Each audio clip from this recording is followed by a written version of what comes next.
Hey guys, it's Nathan from the Kentucky Cycling YouTube channel. Welcome to the next Zoom interview in the Kentucky Cycling Connection series. Those of you who are familiar with the Kentucky Cycling Project know that I have a passion for sharing information about Kentucky cycling resources, and YouTube has proved a particularly effective way to do that. When I first started producing YouTube content, there weren't very many Kentucky cyclists in this space, but all that has changed over the past couple years, particularly in the mountain bike space. Many of you will be familiar with the Pedaling Dave and Dr. MTB YouTube channels, both of which have recently reached 1,000 subscribers in the past week.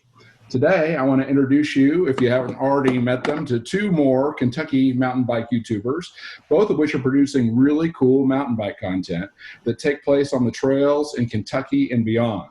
So without further ado, I want to welcome Erica Wierman, who has a YouTube channel with the same name, and Mark Bennett of the MTB channel. Welcome, guys. Hey, thanks so much. Thank you all for being here. So why don't we just start by having you tell us a little bit about yourself, including how you got into cycling. And why don't we start with Erica? Yeah, so I actually have been mountain biking for about 20 years now, almost exactly 20 years now. First got into it when I first started dating my husband, and he said, this is something that I do and you should do it with me. So he bought me my first bike and we started riding back then. And it was inconsistent for a while I was in school and getting my career started and all of that. In the last few years, kind of back at it big time and absolutely obsessed. And then in the last couple years have started doing a little bikepacking, and that definitely has become something that I'd like to do a whole lot more of. Good, and I apologize for my dog barking in the background. That was mine, so I'll go ahead and own that. So Mark, what about you? Tell us about your journey into how you got into cycling. Well, I've always been riding a bike since a kid, and from Louisville originally. I was in the BMX scene for a long time, probably up into my mid-30s through college. Used to race out at EP Tom Sawyer Park in Louisville a lot.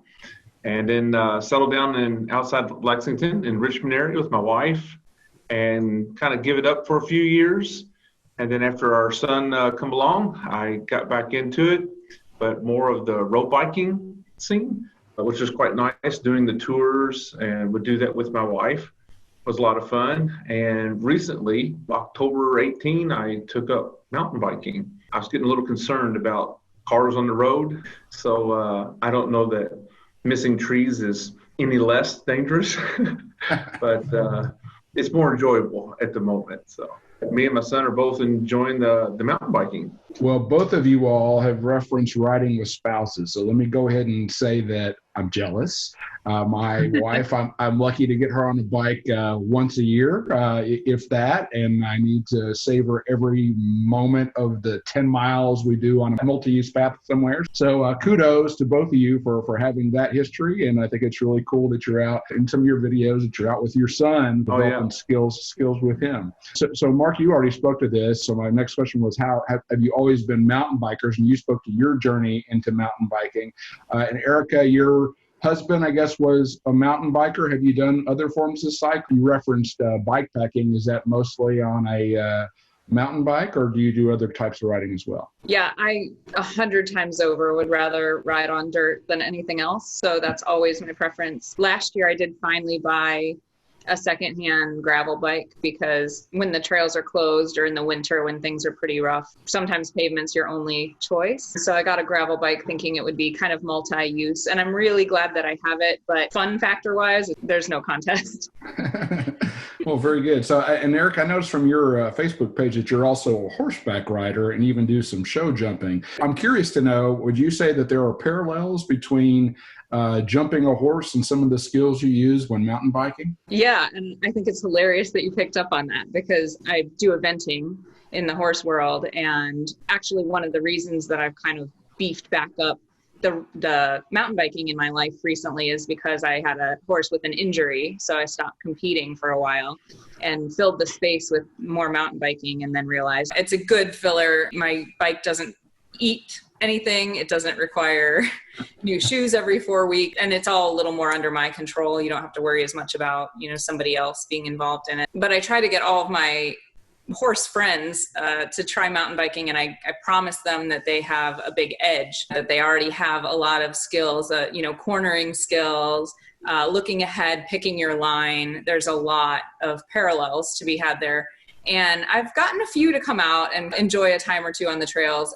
But I think for every one that I've gotten out, I've probably ruined one too, because they realize, how much physical effort it is. And I think I probably assume that they're ready for stuff that maybe they're not from the beginning. I've taken them maybe to the wrong trails and stuff. So I'm getting better at that. I'm figuring out where to take people. But yeah, I think there's a huge parallel. And I think a lot of horseback riders should consider at least giving it a try, because they'll find that they have some really good baseline skills for it.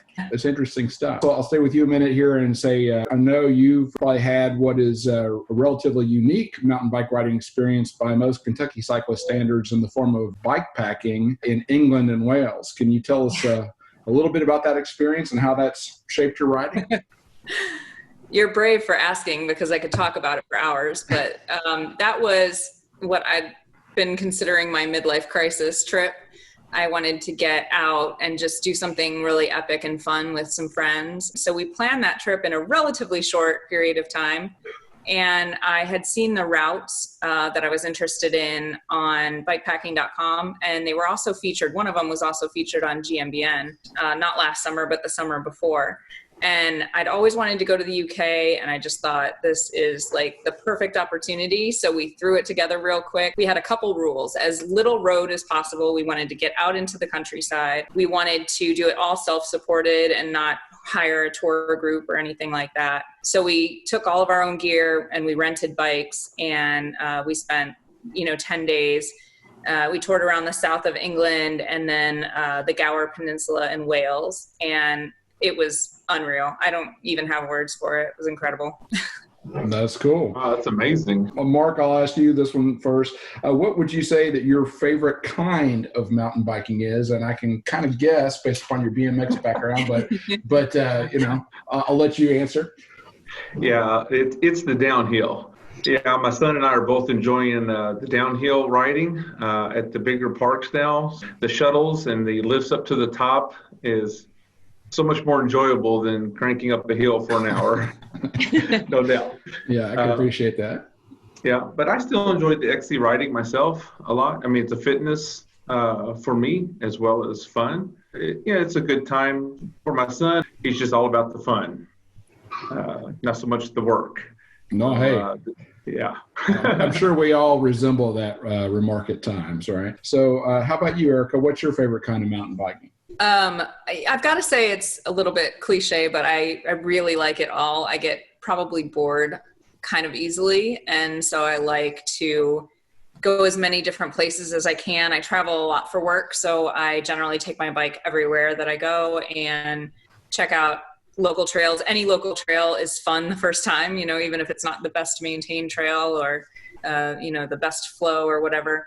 But I love the challenge of technical riding, and I think I'm a little ballsier than I am skilled. So I do like to go fast, and I love the downhill stuff, downhill tech or flow. Not great at jumping and things like that all the time. So those are the things I'm working on, I guess, but I really like it all. I like to think if I could go back 20 years and start racing, I think I'd be more of kind of the enduro type than like a downhiller or a cross-country rider. So here's maybe a leading question, and maybe one that's a little hard to answer, but and this is for both of you. What is your favorite Kentucky mountain bike trail and why? Go ahead, Erica. Okay. Well, I mean, there are a lot. We have fantastic trails. I love Sugar Camp. I mean, it's amazing. It's got a little bit of everything. So that's a wonderful spot. I am a big fan of Laurel Lake and the trails down there. They're not complicated, but it's so scenic, and it just completely relaxes me to go down there and just ride a couple laps of that. I love Waverly in Louisville is one of my favorites. I love, I've only been there a couple of times. It's the one in Owensboro. Is it I haven't ridden down there, but is it Ben Hawes or is it something different? Yes, Ben Hawes, Okay. yeah. That's a really fun trail too. Locally, for a daily ride around here, I love Skullbuster. I love Knucklehead. Knucklehead's only maybe 7 or 8 miles from me, so I ride there a lot. But Skullbuster's, that's tough to beat for local trails, I think. So you gave a long list. Out of those, would you say you started with Sugar Camp?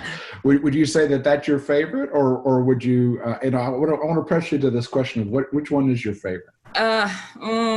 It's so hard. I mean, I've only been to Sugar Camp once, but it was a really fantastic experience. I'd love to go back and do a lot more. I think it's probably the best trail we have in Kentucky. Okay, very good. So, Mark, what about you? I'll tell you, Pulaski County, so close to Richmond area would be Pulaski County. It's got a little bit of the XC, and of course, it's got the downhill, kind of entry to intermediate level downhill. So it's really good time for my son and myself. For XC would be CVP, Capitol View Park. That's a favorite of my son's. When we do ride XC, that's the kind of our go-to place. And both Laurel and Sugar Camp. Sugar Camp is for the longer trip. You know, it's a little bit longer distance to get there, so it's a bigger day. But it's definitely a lot of hard work has went into developing that trail system, and it's an amazing trail system, I think, what they've done down there. And I see continuously the work that they continue to do. It's really awesome. But and I would say Laurel Lake definitely for all weather riding. That place is just phenomenal. I've never seen a trail where you can have absolute downpour rain and the next day ride and come out with hardly nothing on your bike. The place is just phenomenal, and it offers so much type and skill levels of riding that it's just a great place, and we're very fortunate to have a place like that, I think. All right. Well, so you also gave a long list, but I'm going to try to pin you down. It is. So you led with PC Park. Would you say that that's your favorite, or if you had to choose just one, which one would it be? If I had to choose just one, it would be Laurel. It just offers so much. Hiking, biking, it's got the big lake there, a nice beach. It's just a playground, and it's just a wonderful area. There was some overlap in some of your answers, I think, for good reason, but both identified a really fine list of Kentucky mountain bike trails. So one silver lining of COVID-19 has been that bike sales have actually gone way up, and there's many more people who are actually starting into riding. And so my question is, what advice would each of you give to someone who's just getting started in mountain biking? I would say get with our local group, KIMBA, Kentucky Mountain Bike Association, and ask some questions. There are no wrong questions to ask, and I think we got such a great membership. They're incredibly helpful, and meet up with someone. You really need someone to guide you. It's kind of what I did. I found someone that was part of the organization, and they were very helpful in getting me started, even loaned me a bike, showed me the trails, and there's so many people in the organization that are just great for that openness and willing to help a new person come in. And I can just name a whole list of people that have just been amazing. They're patient and really welcoming to just about anyone of all skill levels. But just starting out, definitely hit the Facebook page of KIMBA and introduce yourself and get as much information as you can and meet up with someone. I think that's the best thing you can do is to learn about it. Yeah, that's great. I think that's great advice. And, we've got viewers throughout the state, and there are actually Kentucky Mountain Bike Association chapters throughout the state. So I think that's really good advice. Erica, what would you say? Well, I would definitely second that because we have great people in the area and great organizations. Resource-wise, I would also say use YouTube for some of your kind of beginner mechanical stuff, learning about different types of bikes and things like that, and apps like Trail Forks or MTB projects, because it is a little overwhelming to just drive to a trail system and try to figure out what you're supposed to do there.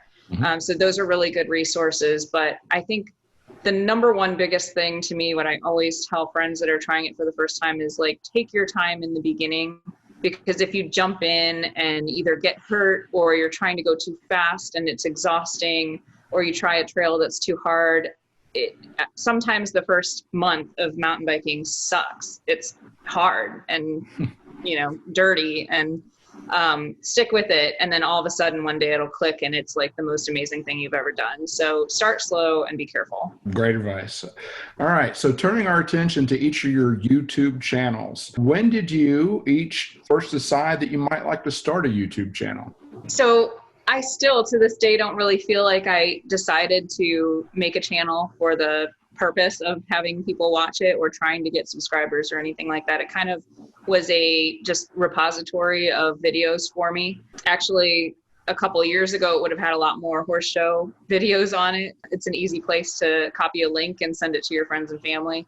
And I've hidden most of those at this point just because the focus has changed a little bit, but it still just feels like my place that I keep videos. Only in the last few months, maybe, I've realized that there's something, like I am so enthusiastic about riding and about some of the places I've been that I want people to see it and kind of get a feeling for how much fun it is. Even if the editing isn't super professional or anything like that, I want to more convey a feeling about what I'm doing. And so I still don't probably promote a whole lot, but I put a little bit more effort into making it stuff that people would want to watch, a little bit more like mini films rather than just, clips of whatever I had done.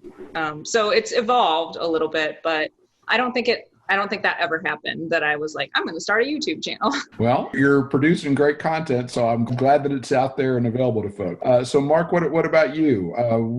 When did you first decide you might like to start a YouTube channel? Well, that goes back with my son, and learning to get into the mountain biking is, like Erica mentioned, is watching YouTube videos of the trails. So we were studying the trails, looking up YouTube, the local trails, and we would watch videos of the trails and, of course, of the Red Bull stuff also, which is, exciting to watch. But we would study the local trails before we go out to the trail. So we have some familiarity with the trail. And then we kept discussing back and forth, like, oh, we need a YouTube channel. And we kind of had a couple of false starts with trying to use the cell phone video. And then one day I just decided, okay, well, let's get a good action camera. So we got a GoPro and went to Windrock, of all places, for the first time. It about, scared both of us.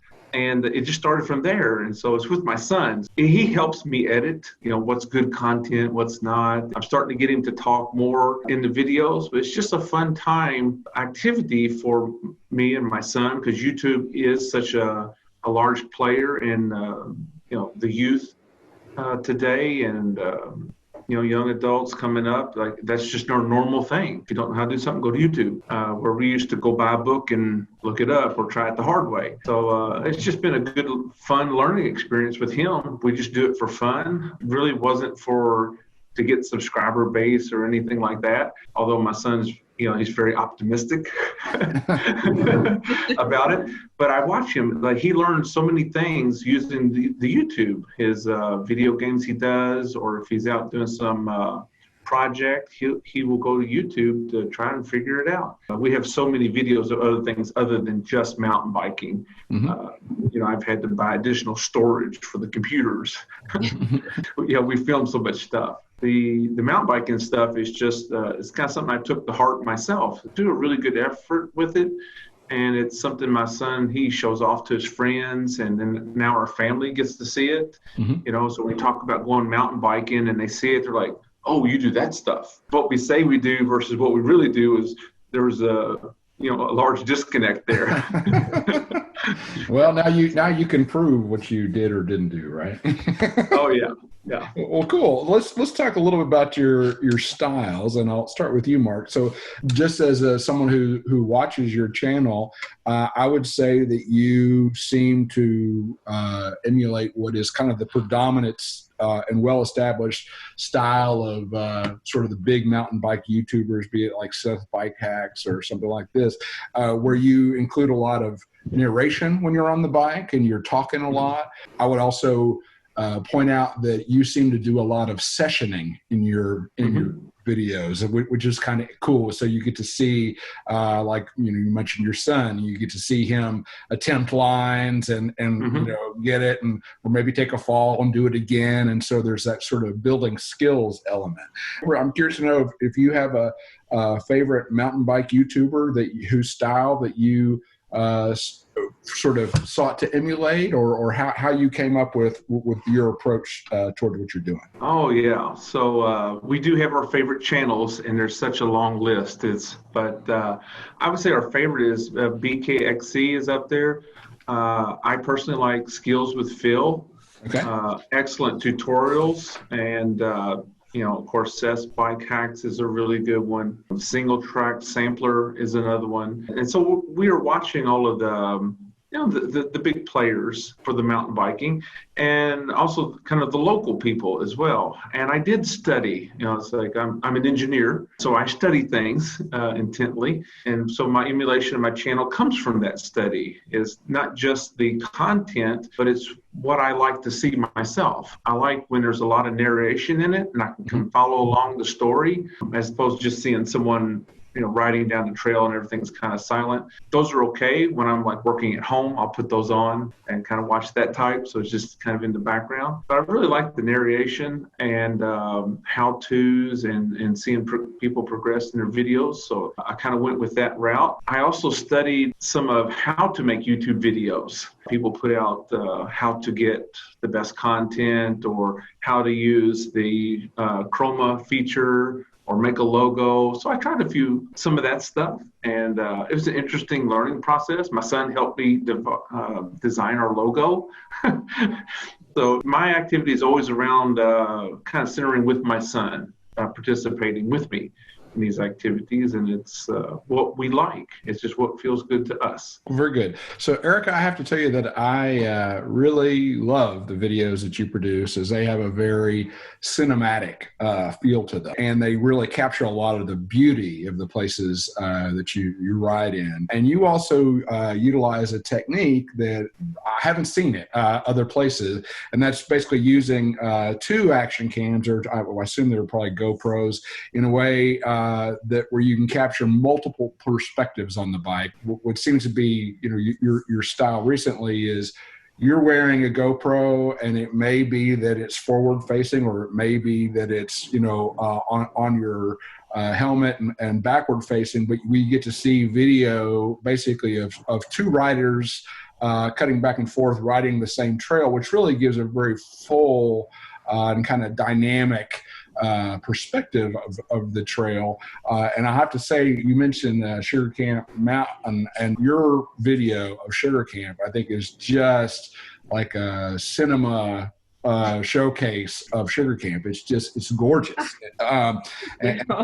So I just want to put that out there. I want to ask you, how did you come up with that idea? And I've got some sort of follow-up questions around the logistics around it. Yeah.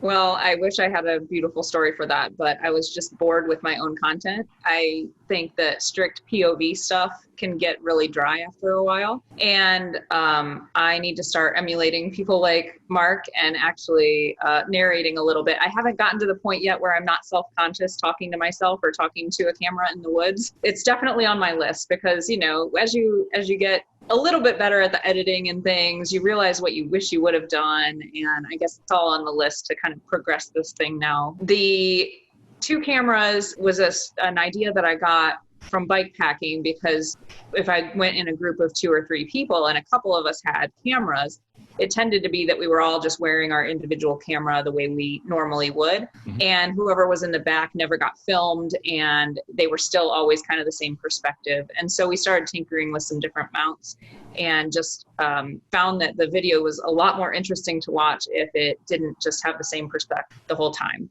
So we've played around with it a little bit. I do find that, like, I don't use a lot of handlebar mounts or gear mounted mounts, because there's not a lot of dynamics to it. So I love the chesty view, of course. It's kind of the classic view. And the backwards mount is usually on my helmet, but I am thinking about adding a backwards chesty as well. I've seen that done, and I think that would be really cool as well. I'm not sure if one would be better than the other, but it's all a giant experiment.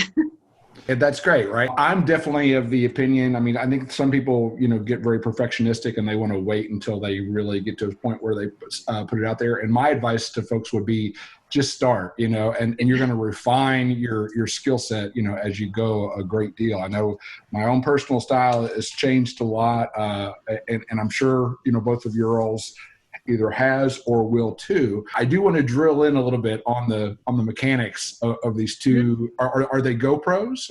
Yeah. You have, they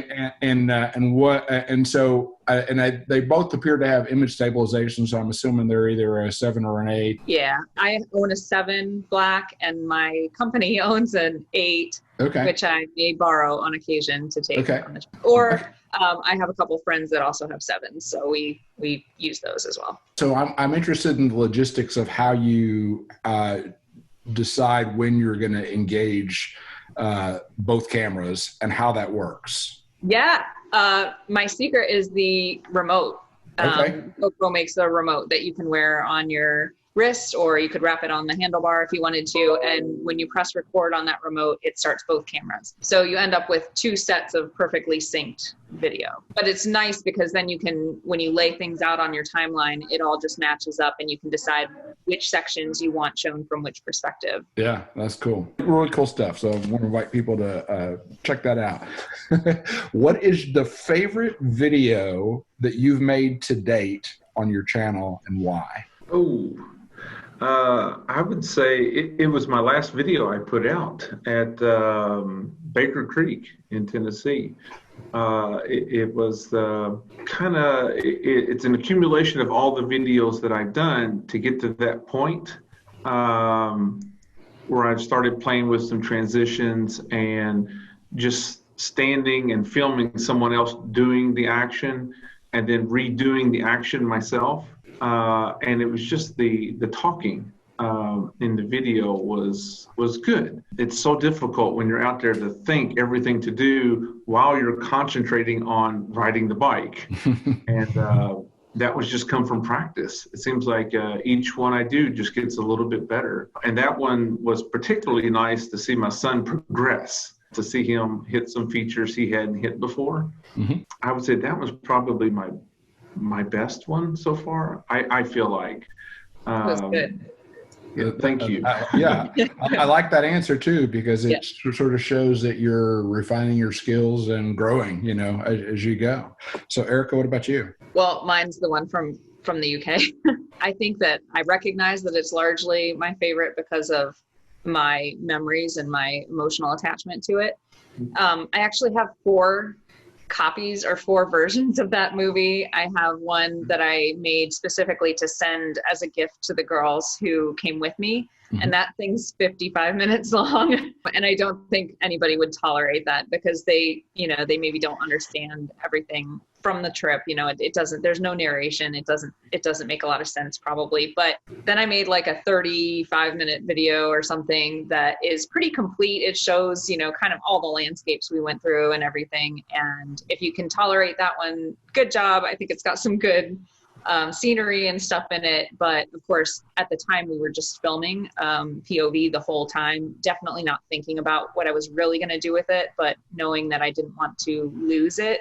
And I wanted to be able to go back and look at it. Mm-hmm. So there wasn't a lot of pre-thought put into that. And it bums me out a little bit that I didn't do a little more like interviewing my friends and talking, in it and whatnot. But it's a little too late for that. And then I did a 4-minute trailer type of version of it just to send people that were interested in it. And I did a 60-second version for Instagram. So yeah, there's a lot to wade through there, but everything came together on it, even though it wasn't pre-thought out in any way.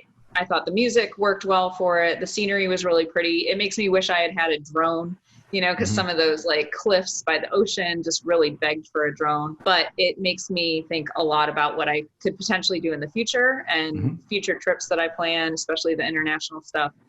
How I can set out to make sure that I don't regret when I get back what I didn't do. And I really like that answer too. I think the story of, exploration and encouraging people to go and explore and have an adventure like that is really epic. And I would have to answer kind of similarly, some of my more adventure, bigger adventures that I've had, I feel like are most interesting to me, and they actually are the most views that I get too. I think there's a correlation between you going out and having this big adventure and telling a story about it, and people buying in and going along with you, and kind of seeing that. So that's really cool stuff. Let's talk about how people can find you guys. So Erica, it looks like we can get to you via youtube.com/Dr. Wierman, and then I noticed the doctor, and you made a reference that you're a vet. What kind of animals do you treat? I am an equine vet. I no longer really practice full time. I do a little bit of preventative medicine on the weekends, but I work as the staff veterinarian for an ultrasound manufacturer. So I have a little bit more of a travel-y, educational type of job than a general practice job these days. So. Okay. And then Mark, just to equal opportunity, what you mentioned you're an engineer. What type of engineer? Mechanical engineer for automotive industry. Mm-hmm. Well, that's probably handy if you have issues on the bike. You can bring some of those skills to bear. So, oh, yeah. Yeah, well, very good. So when I looked at your channel, I didn't notice a custom URL, but if folks go to YouTube, they can certainly find you really quickly by searching for MTB. The two of you, talk to me about, do you have a presence on other social media where people can follow you, or where you share, videos, information about videos when you post? Yeah, I mean, I use Facebook and Instagram a lot. Those are my kind of two go-to apps at the moment.